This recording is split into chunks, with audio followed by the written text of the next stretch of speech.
अस्सलामुअलैकुम वरहमतुल्लाहि वबरकातुहू। अल्लाह तबारक व तआला दे सोहने ते बरकत नाम तो शुरू करना जिहड़ा तमाम जहाना दा मालिक है। ते सजनों ते बेलियो की हाल है? तगड़े हो? तो जनाब गल इंज है भी मैं ना बिजली वाला टूबल लवा रहा तो ये जनाब ना 2-3 महीने हो गए ने, ना पोल मिल रहा ना खंबे मिल रहे। तो कल बड़ी मुश्किल ना मिले ने, तो कल आ गई बारिश। तो बारिश आवन की वजह नाल ना बड़ी परेशानी बनी हुई है। ए जनाब समान ना चुक के ते ए खंबा जिहड़ा है ना ये पूर रहा, तुसीं वेख सकते हो। 4 बंदे समान चुक्की ले जा रहे ने।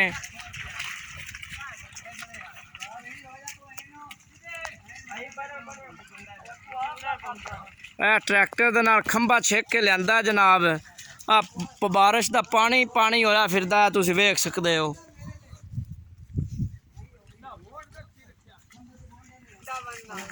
जिन्ना खंबा जिंदे ना टंगना है ना, चैन कुप्पी इनू आंदे ने, ते ए ना ले आंदी है। 5-6 बंदे चुक्की फिरदे ने, ते इनू असीं इत्थे टंग के ना ते इंदे ना खंबा जिहड़ा ना पूर देना है। तुसा रहना मेरे नाल ही है, जाना नहीं। थानू सारा काम विखाउणा है कि किवें खंबा लगदा है।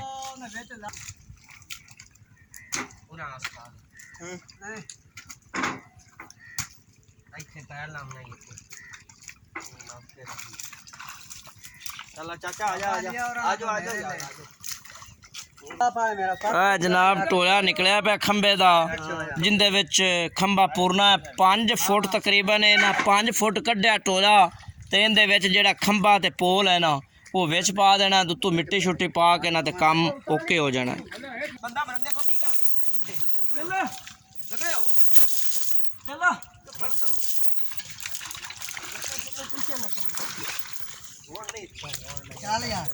जनाब 5-6 बंदे जेहड़े ने चुक के ना ते खड़िया कर रहे ने। चलो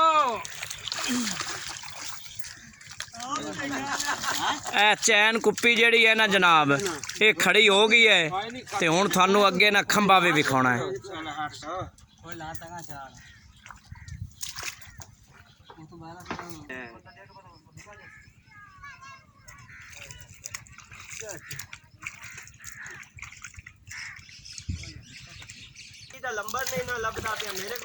दोस्तों बड़ी परेशानी दे विच असीं काम कर रहे हैं। जिहड़ी लेबर है ना बड़ी परेशान हो रही है, तो अल्लाह ताला इन्हां दी परेशानी दूर करे।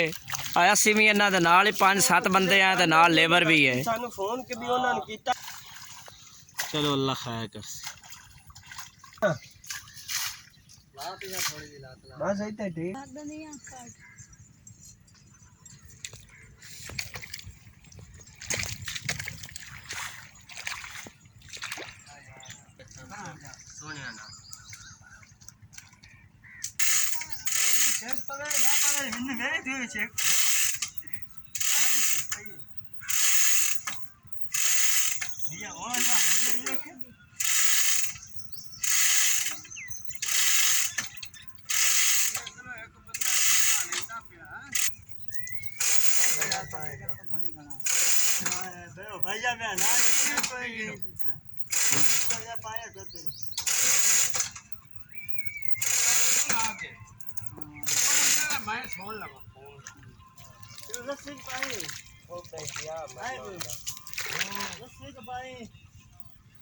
पी लो पानी यार।